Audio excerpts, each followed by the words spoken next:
Bonjour à toutes et à tous. Donc, on va continuer ce matin à travailler sur l'univers du silence. On avait donc déjà commencé à travailler là-dessus il y a 15 jours. La semaine dernière, il n'y avait pas cours. Et donc là, on va un petit peu continuer à avancer dans ce domaine. Alors,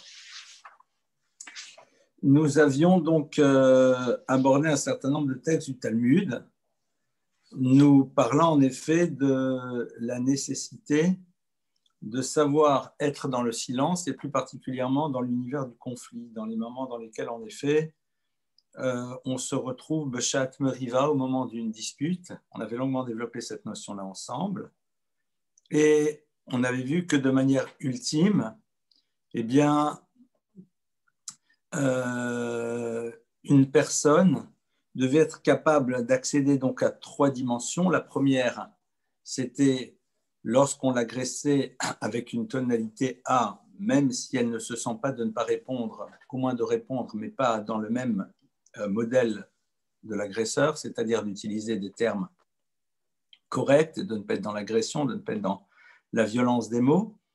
Après, le second élément, c'était être capable de savoir se taire, même si à l'intérieur de soi, on en veut à l'autre, on n'est pas content, on est bouleversé, ça nous touche.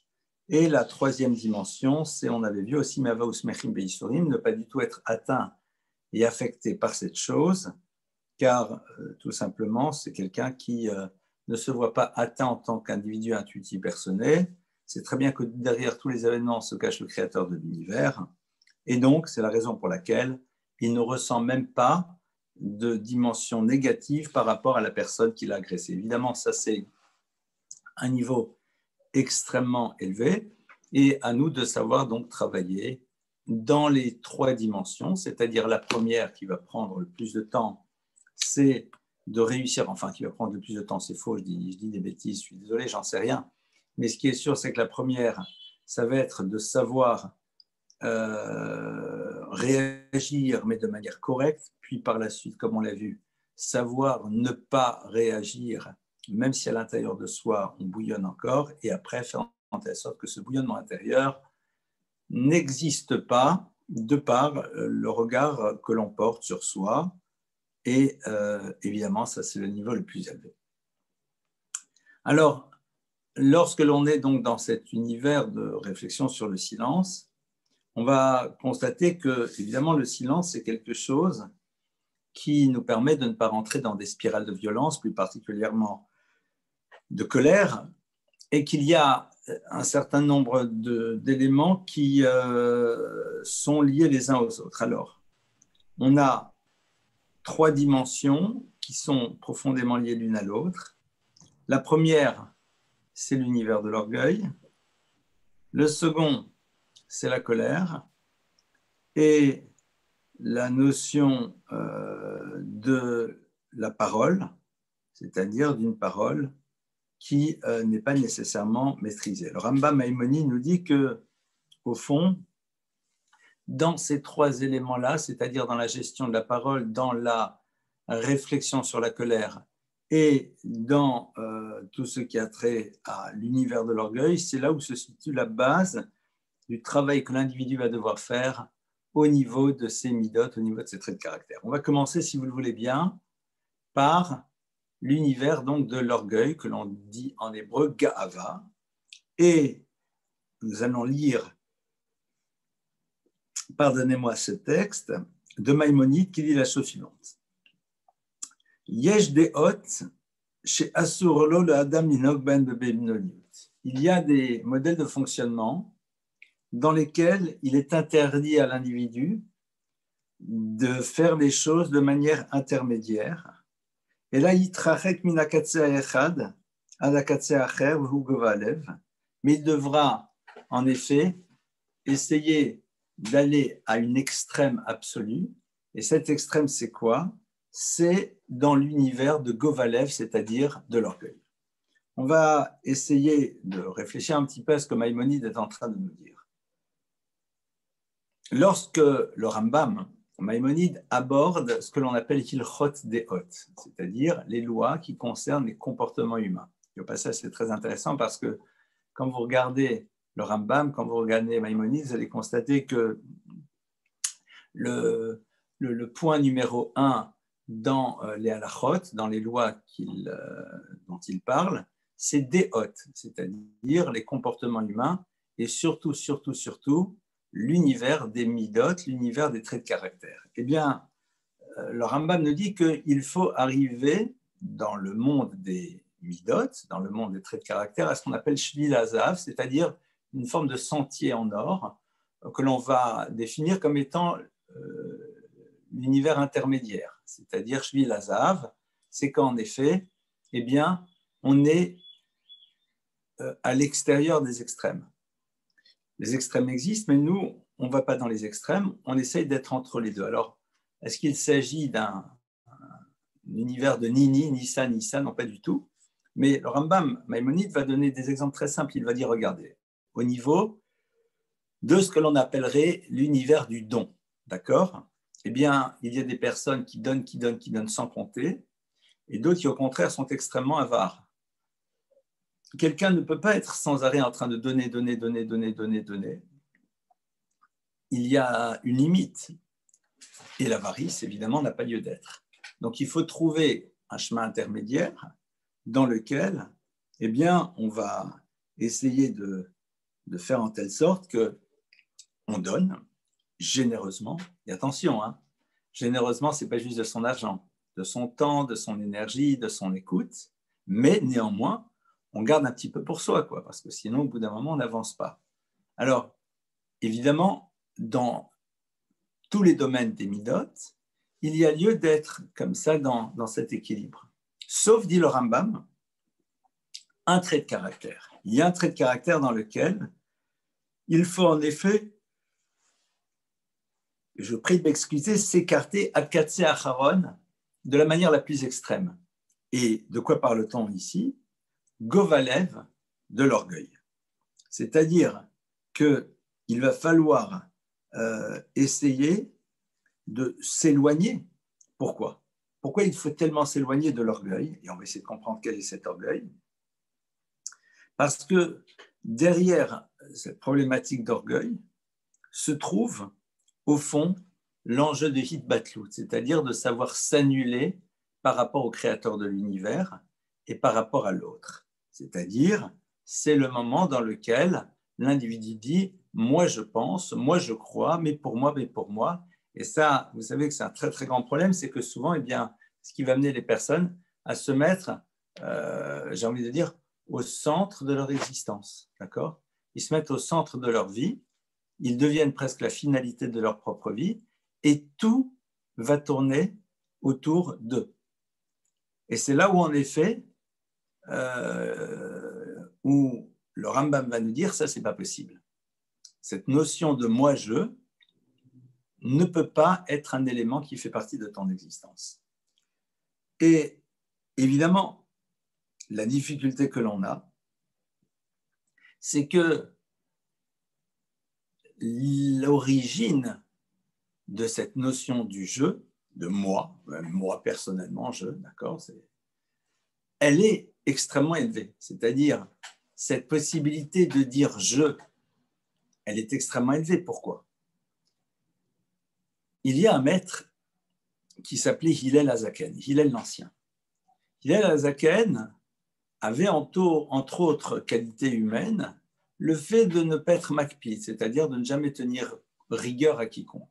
Hillel était quelqu'un qui laissait passer. Vous connaissez sûrement, si vous ne la connaissez pas, je vais vous la relater. Vous connaissez sûrement cette histoire bien connue d'un Hillel qui, vendredi après-midi, prend son bain, pardonnez-moi, et vous avez quelqu'un qui vient avec la ferme intention, en effet, de le déranger pour prouver à tout le monde que ce fameux Hillel, qui est si humble et ne se met en colère contre personne, ce n'est pas véritablement ça. Alors, qu'est-ce qu'il fait?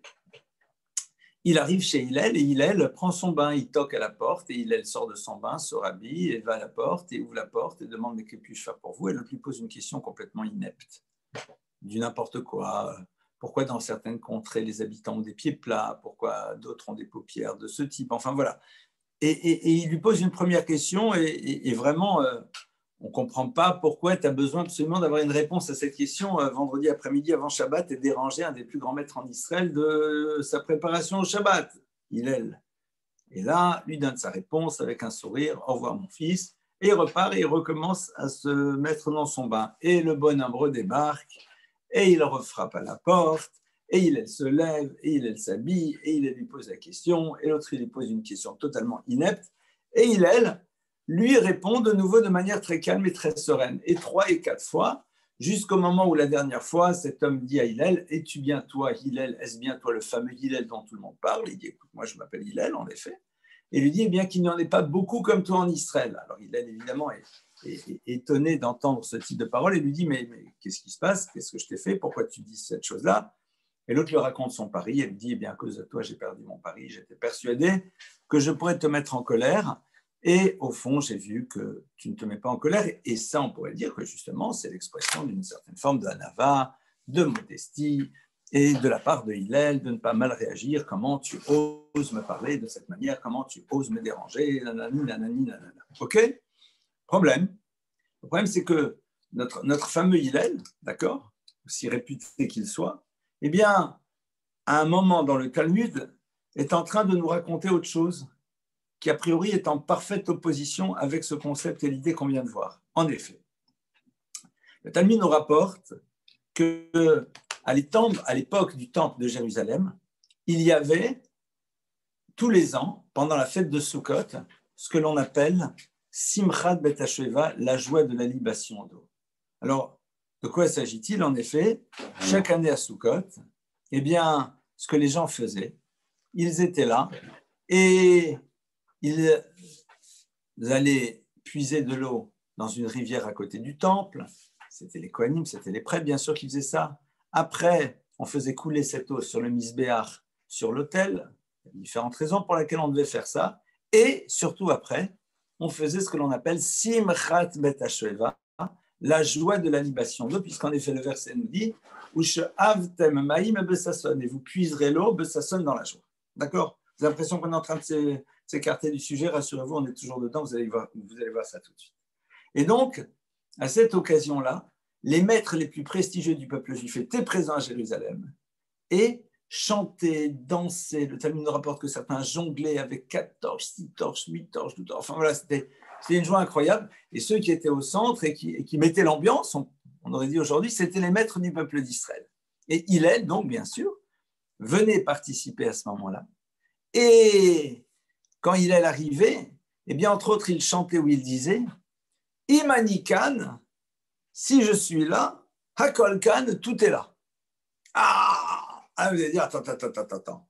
Essayez d'imaginer comme ça un rabbin, un maître qui est là. C'est la joie, c'est l'ambiance, on chante, on danse.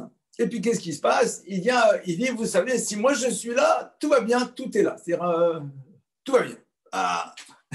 Alors, bien sûr, comme on est des gens polis, on ne dira rien, mais on sera légèrement surpris et choqué. C'est quoi cette manière de parler? Surtout si on vous dit, ah oui, vous savez, lui, c'est Hillel. Hillel, c'est celui qui est très humble, c'est celui... Comment? Tu as vu ce qu'il a dit? En vérité, Hillel, il va parfaitement dans cette idée fondamentale qui est que Chayav Adam Lomar Bishul Nivra Olam, dit le Talmud. Chaque individu dit, le monde n'a été créé que pour moi. Traduction, je suis une personne unique avec une particularité unique, et donc c'est la raison pour laquelle, eh bien, je me dois d'avoir conscience de ma singularité, de ma particularité, de ma spécificité, et de savoir que la notion du ani, du moi, de mon je, de mon moi à moi, elle est de mon moi à moi, c'est pas mal d'ailleurs, eh bien, elle est là, elle est unique, elle représente quelque chose, et plus que cela, au-delà de ma dimension singulière et unique, qui fait que je ne ressemble à personne d'autre, et personne d'autre ne peut me ressembler. Il y a aussi quelque chose d'autre ici qui est fondamental, c'est quoi? C'est que chacun d'entre nous est dans un monde dans lequel il agit. On agit, on pense, on agit physiquement, on agit psychiquement, on agit. D'accord? On est dans un mouvement dans lequel on agit. Et, en effet, Eh bien, nos maîtres nous disent la chose suivante, c'est qu'il faut que tu saches que ce sont tes mouvements qui font tourner l'univers. Ça veut dire quoi? Ça veut dire que chacune et chacun d'entre nous a ce que l'on appelle koach. Il a une force, il a un potentiel. Et le but, comme le dit Nachmanide, pardonnez-moi, c'est l'otimi koach la poêle, de faire en telle sorte que ce potentiel s'exprime dans le monde du réel. D'accord? Ça, c'est la base. Maintenant, il faut bien comprendre que chaque fois que l'individu fait un acte, dès le moment où il agit, dès le moment où il fait quelque chose, eh bien, son acte génère un certain nombre de conséquences, mais plus que cela, disent nos maîtres. Il y a en effet des énergies dans les mondes supérieurs. Ces énergies doivent pouvoir se déverser dans le monde et apporter à celui-ci un certain nombre de choses. Seulement, ces énergies sont là, mais elles sont bloquées. C'est-à-dire, il y a comme une forme de porte qui est devant qui empêche cette énergie d'accéder à l'univers dans lequel on est. Et disent nos maîtres, il faut savoir que chaque fois que tu fais un acte positif dans ta vie, tu permets à ces énergies de pouvoir pénétrer l'univers dans lequel tu te trouves et l'impacter, le transformer, lui apporter un certain nombre de choses. Ça veut dire quoi? Ça veut dire que chacune et chacun d'entre nous, dans sa dimension particulière et unique, au moment où il agit, interagit avec les mondes supérieurs et fait en telle sorte que certaines portes qui étaient fermées s'ouvrent. Pourquoi? Parce que c'est moi qui ai fait cet acte et pas toi. Tu aurais pu faire le même acte, mais comme tu es un être différent, donc évidemment, cet impact ne sera pas le même. Il sera peut-être plus fort, différent, moins fort, j'en sais rien. Mais cet acte, quand moi je le fais, quand toi tu le fais, c'est le même, c'est pas la même chose, parce que nous ne sommes pas structurellement parlant identiques, toi et moi. Ça, c'est donc cette notion-là et c'est ce que Hillel venait dire. Hillel venait et disait, qu'on soit bien clair, Imanikan Akolkan. Si moi je suis là, tout est là. Ça veut dire qu'à travers moi, eh bien, il y a un certain nombre de choses qui peuvent se passer. J'en ai parfaitement conscience. Et c'est cet état d'esprit que je vous invite à avoir. Donc déjà, une première chose qui est passionnante. Mais Hillel, c'est celui qui est humble. Comment cela? Hillel, justement, c'est celui qui est capable d'avoir conscience de toute sa valeur, mais en même temps, il comprend bien qu'elle n'a de sens que dans la mesure, il la met au service de quelque chose. Et plus que cela, qu'il réalise que chaque mouvement qu'il va faire est un mouvement qui va transformer et apporter quelque chose, aussi bien dans les univers du bas que dans les univers du haut. Et donc, c'est la raison pour laquelle, parce que justement, dans le service divin, on va nous demander d'avoir conscience de notre singularité. On va nous demander d'avoir conscience de notre particularité. On va nous demander tout ça. C'est ce qu'on va nous demander, clairement. Donc, dès le moment où je vais me tourner vers moi-même et je vais me regarder, je vais me voir avec mes forces, mes puissances, ma particularité, ce que tu veux, c'est là où, en effet, à ces mots, le corbeau ne se sent plus de joie. On se sent le phénix des hôtes de ses bois, n'est-ce pas? C'est en tout cas le danger. C'est la raison pour laquelle, concrètement, on doit faire par ailleurs ce travail sur l'humilité, c'est-à-dire se débarrasser de toute forme d'orgueil pour que l'on ne se retrouve pas dans des situations dans lesquelles on ne se soumet pas à autre chose que notre propre volonté, que notre désir.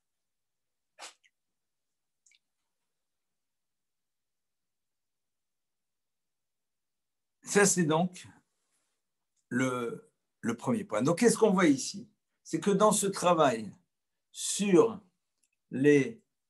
l'univers de l'orgueil, évidemment, on comprend bien en quoi déjà, et on va le voir par la suite de manière plus longue, on comprend bien, pardonnez-moi, en quoi déjà maintenant, l'univers du silence est là parce que je n'ai pas besoin de me faire exister puisque j'existe déjà.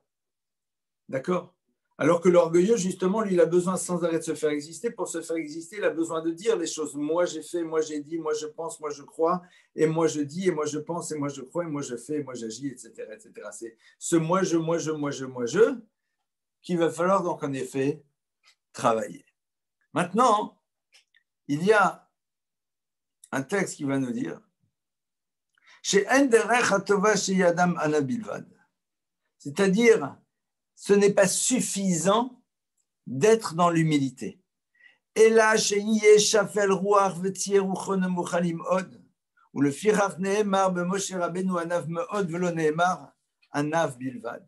Mais il faudra en effet aller beaucoup plus loin et se retrouver à être dans ce que l'on appelle shafal ruach verucho nemucha. Shafal ruach, c'est-à-dire c'est véritablement être quelqu'un qui est totalement ce serait quoi le bon mot en vérité? Shafal ruach, ce serait celui qui ne se voit pas grand. C'est quelqu'un qui en effet est dans une véritable humilité et ne se pose pas du tout la question de la place qu'il veut occuper à l'intérieur d'un système. D'ailleurs, c'est très intéressant parce que à propos de Moïse, on dit qu'il était anav meod, qu'il était extrêmement humble. Tu es humble ou tu ne l'es pas? Non, extrêmement humble. C'est comme aimer. Tu aimes ou tu n'aimes pas. Tu n'aimes pas beaucoup, un peu moyennement, passionnellement la folie. Tu aimes ou tu n'aimes pas. De la même manière, Moshe Rabbeinu était dans une réelle humilité et dans une conscience de sa grandeur, mais en même temps dans une humilité très très profonde. Et c'est ça qu'on nous dit, meod mod a fait roi. Il faut faire très attention parce que derrière l'orgueil, c'est moi et les autres, c'est moi et Dieu, c'est moi et mon conjoint, c'est moi et les autres. D'accord? Donc, à partir de là, il y a moi, les autres, et moi, qu'est-ce que je décide? Et donc, être prêt à être à l'écoute de l'autre, éventuellement, je serai prêt à être à son écoute, mais que dans la mesure où celle-ci me convient, m'agrée et me parle. C'est-à-dire, je me mets à nouveau en tant que référence par rapport à une parole qui est autre que la mienne, et je décide si oui ou non elle a le droit de citer à l'intérieur de mon existence, voire plus, est-ce que je vais agir fonction de cette parole-là. Et c'est là où, en effet, le texte nous dit V'ram levavra v'shacharta et Hashem Elokecha. Il y a marqué que V'ram levavra, et ton cœur s'élèvera, v'shacharta et Hashem Elokecha, et tu oublieras l'Éternel ton Dieu. Ça veut dire quoi? Ça veut dire que quand son cœur devient orgueilleux, l'orgueil, c'est quoi ici? C'est le moment dans lequel tu dis, c'est moi qui ai fait les choses. C'est moi. Donc tu mets Dieu de côté à l'intérieur de l'histoire. Et ça, c'est en effet ce que nos maîtres nous disent, qu'au bout d'un moment, la personne, elle peut être dorak, elle peut repousser véritablement la présence divine. Pourquoi? Parce qu'il y a elle et cette présence divine, et elle se positionne comme elle le désire vis-à-vis de cette présence divine à l'intérieur du monde. Elle lui donne ou non le droit de citer, elle lui donne ou non le droit d'exister, elle lui donne ou non le droit de s'exprimer.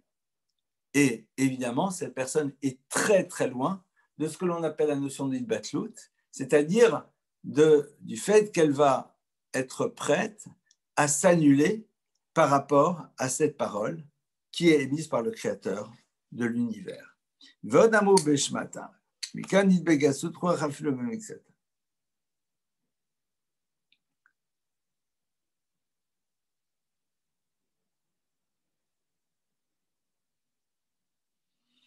Alors, c'était donc sur l'univers de l'orgueil. Alors bien sûr, il y a beaucoup d'autres choses à dire, mais pour l'instant, on va s'arrêter là, sur cette dimension-là.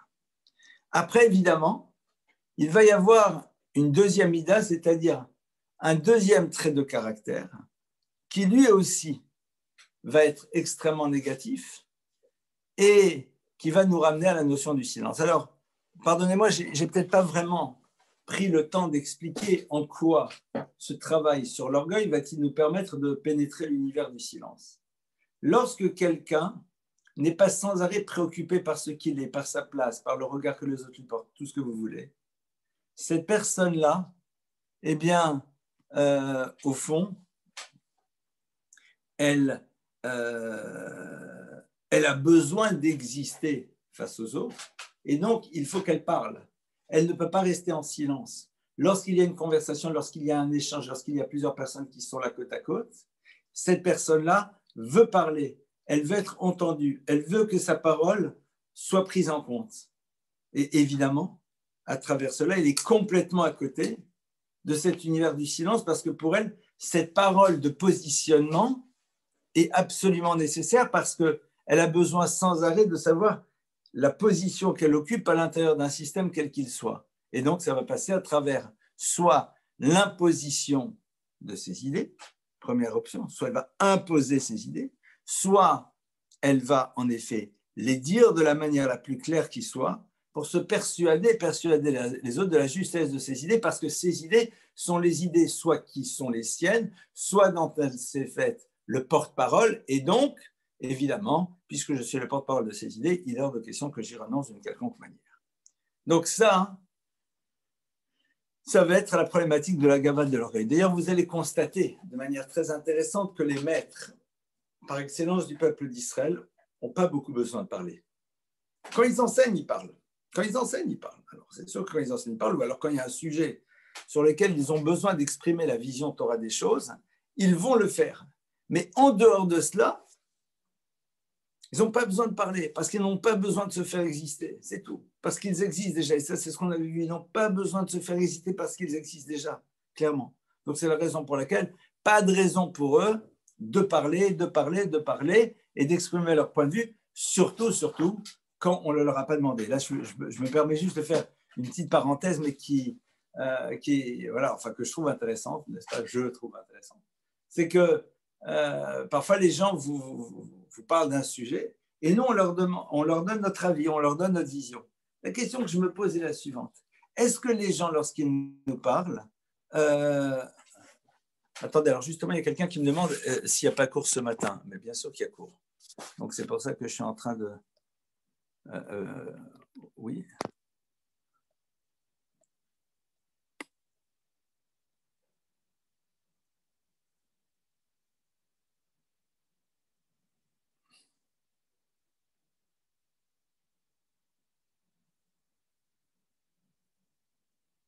Attendez, je suis désolé parce que justement, je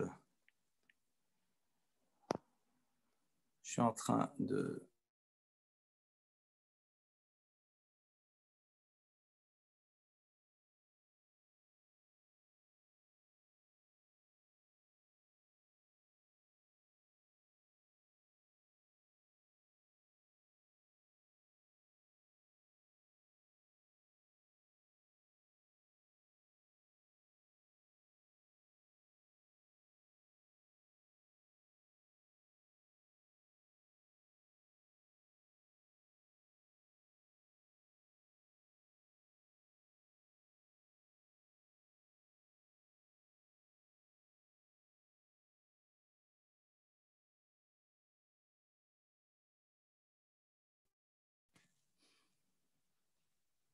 Je vous prie de m'excuser, hein, et pour ceux qui vont écouter l'enregistrement, vous allez entendre quelque chose en direct, mais bon. Voilà, donc je continue. Donc, qu'est-ce que l'on voit? C'est que l'univers, donc ça c'est donc sur l'univers de l'orgueil.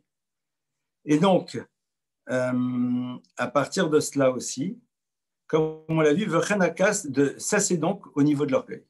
Maintenant, de la même manière, au niveau de la colère.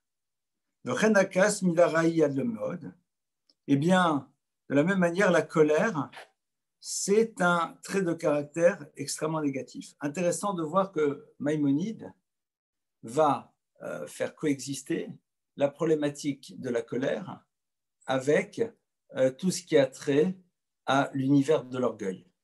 C'est intéressant. Pourquoi est-ce que Maïmonide nous met côte à côte l'univers de la colère et l'univers de l'orgueil? Eh bien, la raison, elle est très simple. C'est que la colère, dit Maïmonide, c'est la conséquence de l'orgueil. En quoi c'est la conséquence de l'orgueil? Parce que tout simplement, celui qui est orgueilleux n'est pas prêt à se soumettre à d'autres personnes que lui-même. C'est quelqu'un qui n'est pas prêt à accepter dans son univers quelqu'un qui a raison par rapport à lui. Et de la même manière, celui qui se met en colère est quelqu'un qui ne supporte pas que quelqu'un puisse faire quelque chose de contraire à ce qu'il voulait. Donc au fond, c'est à nouveau cette personne qui est là, qui se met au centre, avec toutes les conséquences négatives que ça peut avoir. Et c'est la raison pour laquelle, le Rambam Maïmonide va nous dire que de la même manière que de l'orgueil, on doit s'écarter de manière extrême, de la même manière, il faut être capable de s'écarter de la manière la plus extrême qui soit de tout ce qui a trait à l'univers de la colère. Alors, évidemment, sur ce thème de colère, nous, on a déjà très longuement parlé. Ce sont des notions qu'on a abordées de manière très régulière. Donc, on ne va pas re-rentrer dedans de manière profonde. Mais ce qui est sûr, c'est que l'on voit bien que dans les deux cas, et surtout particulièrement dans la colère, si nous arrivons à être dans le silence, évidemment, il y a beaucoup de choses qui ne se passeront pas de manière négative. Alors, on va Akas tofa'a hatvu'a beteva ha'adam kasher margish pgia be'ani shelo im ze bebeto bifnei tzibur talmidim hu savur shem lo yikaz v'yipgam tipagem etzem ma'maut shelo v'lachen yesh lakor otam miteva adam. Il dit après Friedlander, il dit qu'au fond, si on regarde bien les choses, lorsque quelqu'un se retrouve, que ce soit dans le cadre familial ou ailleurs, et constate que quelqu'un ne lui a pas parlé comme il se doit, ou alors quelqu'un n'a pas fait ce qu'il voulait, il a l'impression que s'il ne se met pas en colère, véritablement, l'image qu'il a face aux autres va être dégradante, c'est-à-dire va être dégradée, pardonnez-moi. Et c'est vrai qu'on constate que les gens vont être là et dire comment il a osé me parler, comment il a dit comme ça, comment tu ne m'as pas écouté, comment tu as fait ceci, comment tu as fait cela, mais tout tourne autour de moi, d'accord? Alors que dans l'absolu, souvent, la chose en tant que telle n'est pas si importante, mais c'est surtout cette idée que je n'ai pas eu à ce moment-là l'importance que je pense devoir avoir vis-à-vis des autres, et c'est la raison pour laquelle ils se sont retrouvés à agir de telle et telle manière. Mais si toi-même,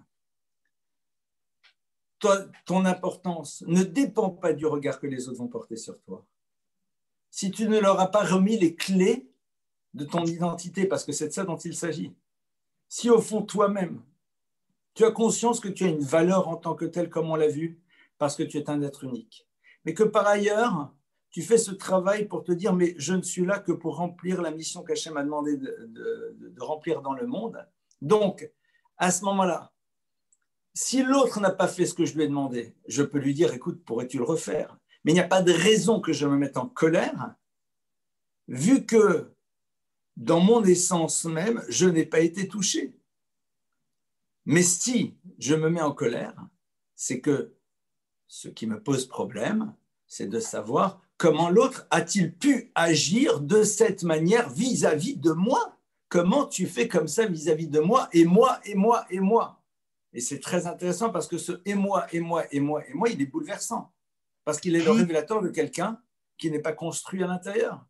Parce que si toi, tu sais que tu existes, si toi, tu sais que tu représentes quelque chose, alors ce n'est pas l'attitude de l'autre qui doit remettre en cause ce que tu es. Maintenant, toi, tu voudrais que l'autre agisse d'une certaine manière et l'autre n'a pas agi de cette manière, tu peux le lui dire, le lui redire, et éventuellement, parfois, utiliser ce que l'on appelle ka'as chutz v'lo ka'as pnim, c'est-à-dire une colère extérieure et non pas une colère intérieure.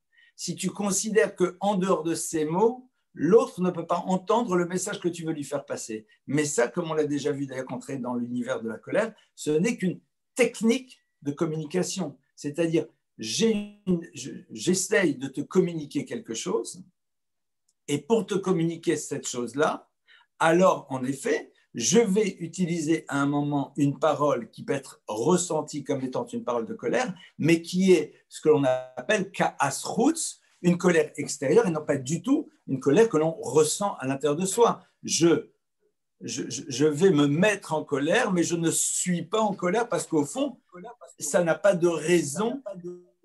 Il n'y a pas de raison que ça me touche. Pourquoi? Mais parce que tout simplement, ça ne remet rien en cause. Le fait que l'autre n'a pas voulu se soumettre à ma volonté, le fait que l'autre a oublié de faire quelque chose, ça ne me remet pas en cause, ça ne fait pas bouger quoi que ce soit à l'intérieur de moi. Ça, c'est donc cette idée-là. Et c'est, au passage, ce que le Rambam va nous dire, va filou el davar sheraoui lichos alav, même sur une chose sur laquelle il pourrait dire, mais il faut se mettre en colère parce que ça ne va pas. On ne se mettra pas puisque derrière ça, c'est le danger du moi qui se remet à émerger avec l'orgueil et avec tout ce qui va se retrouver là. Néanmoins, il faut savoir que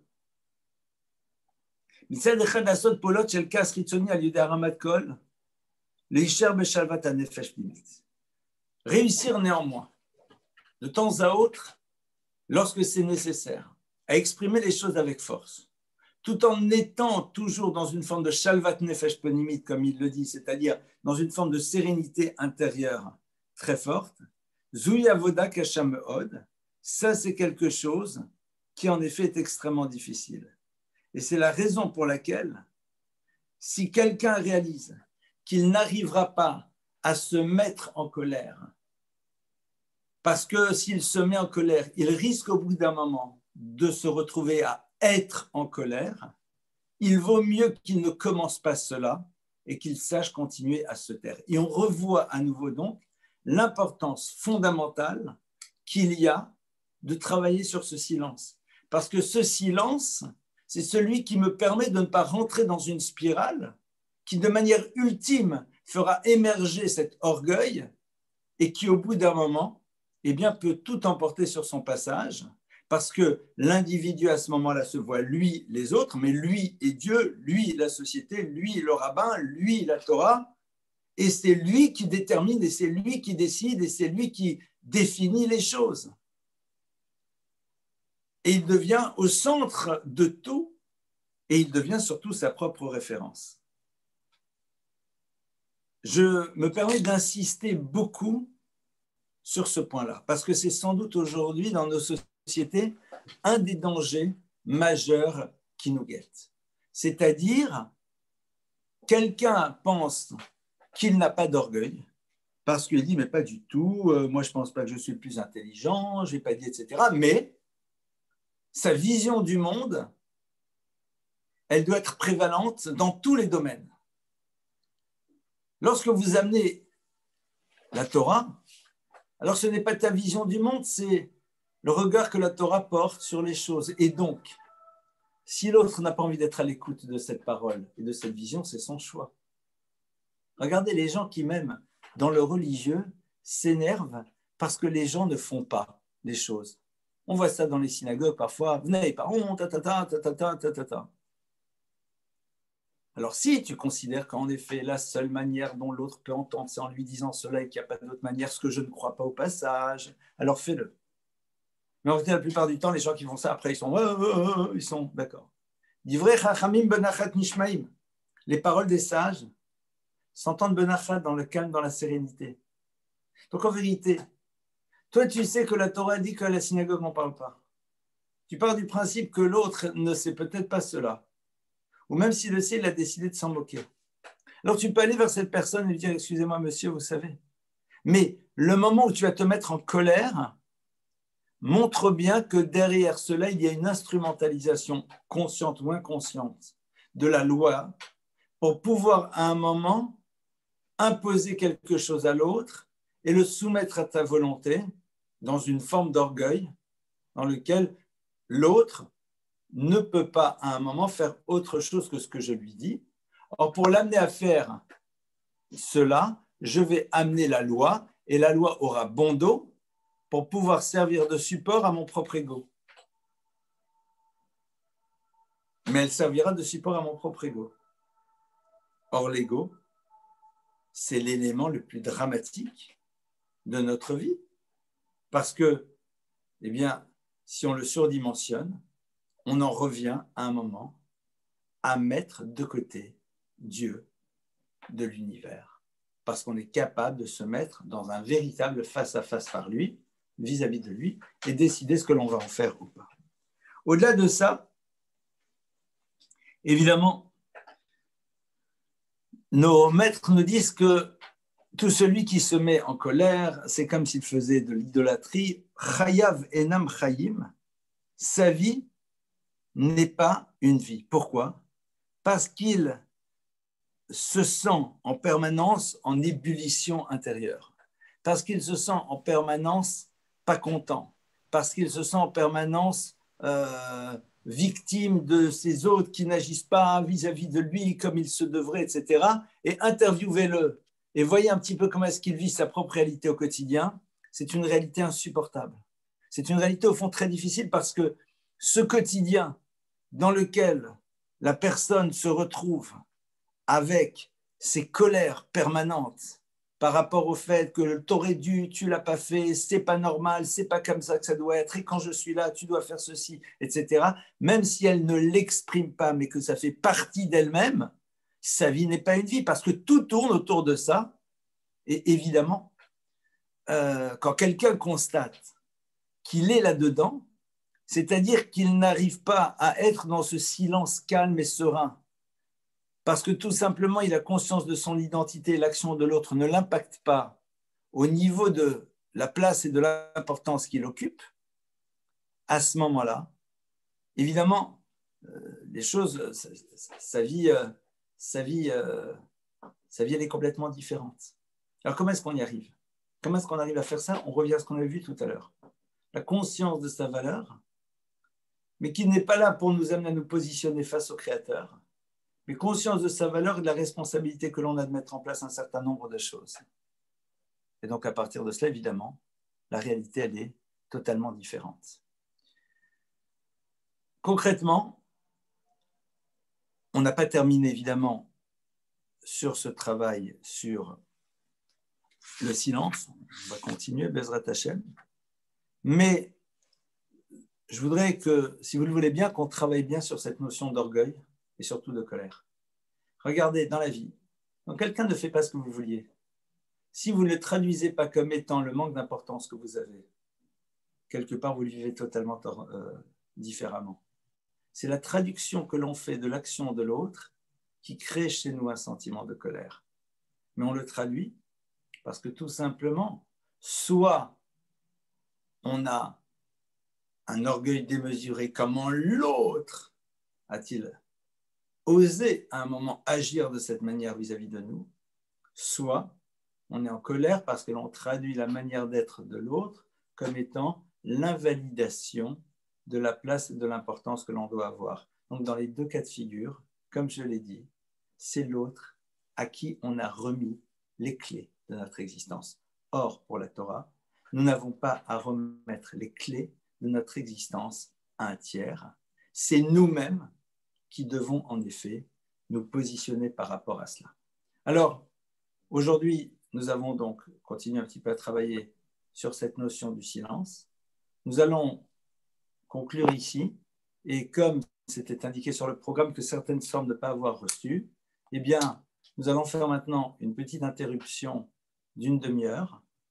Ça aurait dû être un quart d'heure, mais comme sur le programme c'était marqué une demi-heure, je m'en suis rendu compte qu'après, donc je vais essayer de le respecter pour pas que les personnes se retrouvent de nouveau avec des choses qui ne fonctionnent pas.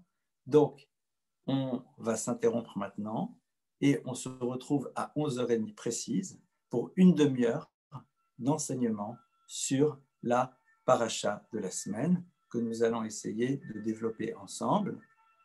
Je vous remercie pour votre écoute et je vous dis évidemment à tout à l'heure dans une petite demi-heure, le temps que vous posiez, que vous preniez votre café et que vous puissiez consulter les messages de votre portable. À tout de suite.